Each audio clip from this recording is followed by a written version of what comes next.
And now a woman who's been the focus of 2 Target investigations is now in the state's crosshairs. Target investigator Henry Erb reports that the state is suing her for running unlicensed adult foster care homes. Henry? Yeah, Tricia Parsons, 5 other people, and a half a dozen corporations are named in this lawsuit. The Michigan Department of Human Services, which inspects adult foster homes, and the state attorney general filed the case.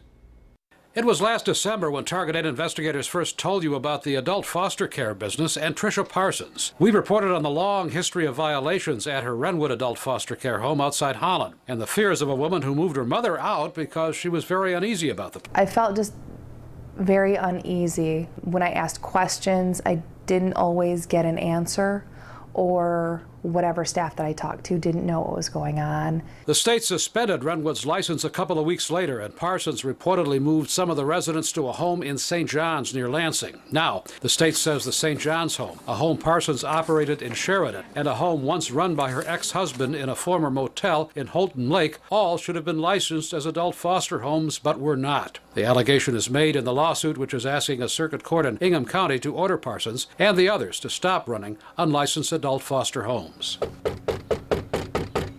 We wanted to hear Parsons' side of it, so we knocked on the door of this house on 32nd Street in Wyoming today. A pickup truck registered to her was in the garage, but nobody answered the door. Sources say Parsons is living in Florida now and returns every couple of weeks to this house in Michigan. In the lawsuit, the state says Parsons and the others conspired to run the homes under a series of unlawful and intentionally misleading agreements that helped them avoid state regulation, leaving vulnerable adults at risk because the state could not enforce rules that protect them. Something the man in charge of foster home regulation talked about with us last December. In an unregulated facility, you wouldn't have that type of oversight.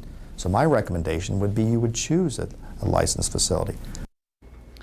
And that suit is also asking the court to make Parsons and the others turn over to the state all the money they earn from running those unlicensed homes.